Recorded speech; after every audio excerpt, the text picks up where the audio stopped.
Hello, you're watching World Talks on TVP World. My name is Sasha Fahrbach.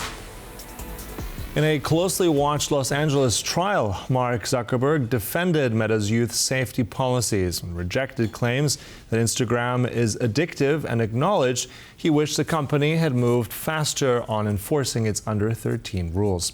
The case, one of many moving through U.S. courts, could shape regulatory momentum from California to capitals around the world. At the same time, India is hosting its high-profile AI Impact Summit, drawing leaders including President Emmanuel Macron and Brazil's President Inácio Lula da Silva, underscoring how questions of technology and governance are playing out globally. Now, to discuss all these implications, we're now joined by Alicja Martinek, Senior Data Scientist, NASK Research and Academic Computer Network. Good to have you here with us on TVP World. Hello, good morning. So I want to start with what we found out from this testimony by Meta CEO Mark Zuckerberg. I mean, he seemed to acknowledge there was some fault, but then he defended Meta as well. So who won here ultimately? I mean, the case is ongoing, but what do we make of his statements? Okay, so I would say that Mark Zuckerberg is quite a lot, but I wouldn't pin that one on him. And I can say that probably he'll have plenty of ways to defend himself.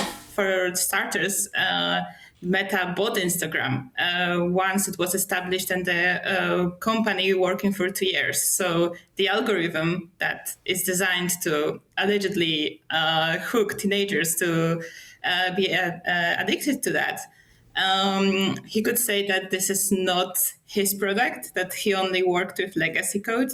But I've read through the files of this lawsuit, and I have quite a lot of concerns. Honestly, if someone starts using Instagram at 9 years old, I wouldn't say that it is the fault of the platform itself, but it's the problem of the parents. And on the other hand, it's like blaming the bakery for making like delicious bread. And well, let's say someone is overweight and will blame this bakery.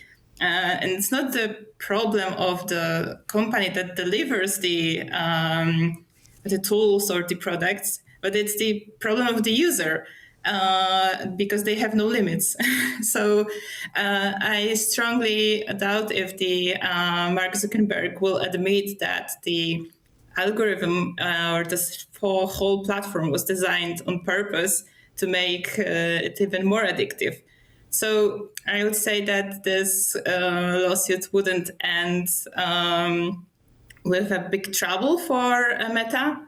Or at least it shouldn't be, because for me, it's not how the world works. I know that the American courts are also something else than from what we have here in Europe. But this case, I guess it's pretty popular in media because it can shape thousands of other lawsuits in the future. I've heard that there are already 2,000 waiting in line, waiting for the results of this trial. But, well, I would say that Meta here, it just delivers the platform to do something, and it's on the users to have their own limits, and actually on parents to take care of the children and see what they are doing online. Especially that the trial says that this particular kid spent 16 hours a day on social media platforms, and it's like 2 full-time jobs, not to mention lunch breaks. So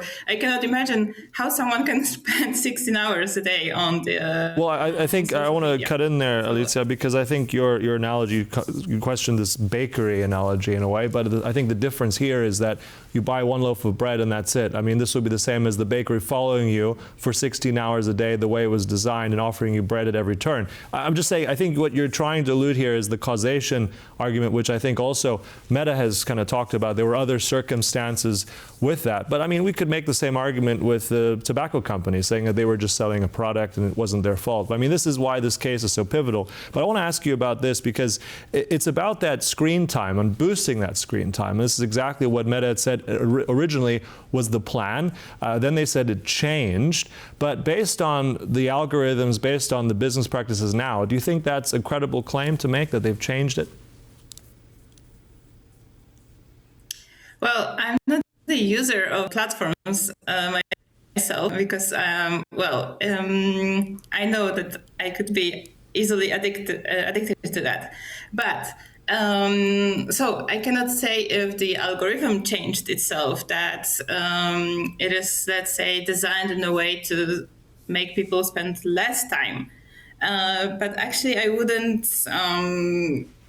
be even capable of thinking how to do that.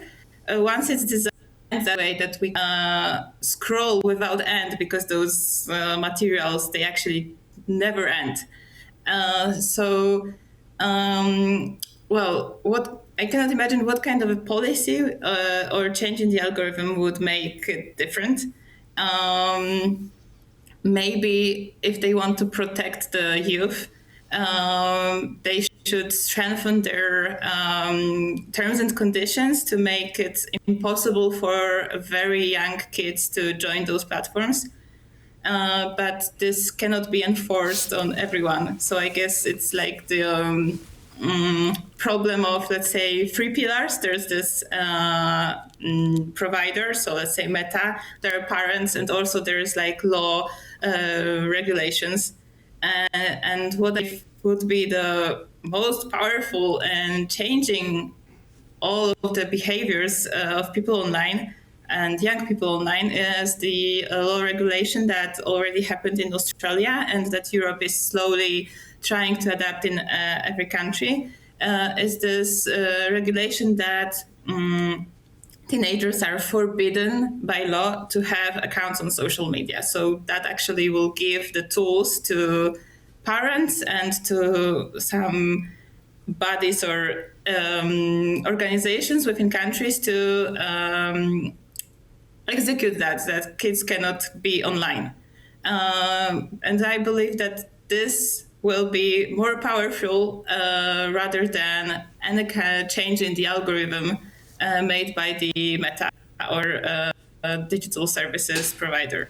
All right. Well, I mean, that's also something that's very fresh and new. I mean, as you mentioned, in Australia, that's only a certain type of demographic, under 16s. As you mentioned, Europe, some countries testing that out now, I think including Spain. So we're at an early stage there. But I think in some cases, as we mentioned, there are many more in the pipeline. And they're going to be watching this case, this bellwether case, as some are calling it, on what happens next. I want to also jump into regulation. You mentioned that one. This is also connected to the wider angle of what Europe is doing. Let's talk about AI for a moment. This is also key. Right now in India, there's this AI summit touted as this place where many leaders are coming together from the United States, business lobby, but at the same time we have a French president, Brazilian president there as well. But ultimately, I just want to start with this. We're looking at what the White House has recently said. At that said actual conference, where the EU needs to abandon so-called doomerism and focus more on innovation. So we have a statement like that from a senior policy advisor of AI policy to the White House. How do you think that's going to be received? And I mean, what will come out of this conference? Are we focusing on safety? Are we focusing on business? Where is it going after this conference? Okay, so this conference has loads of CEOs of big techs, and we need to remember that those CEOs and those big techs are located in the US. So it is a US business to spread the AI all over the world. So that's why Europe can be accused of being like reluctant to that and trying to put too much law to regulate the AI. But I would say that those words of this advisor are driven by revenue and money. And actually, I would say that all this conference is probably like Paris Fashion Week for technology. Like, it's good to be there, or even more. It's probably good to be seen there just for the PR purposes. And I doubt that any actionable decisions and some, let's say, new ideas for future development will actually come from that conference.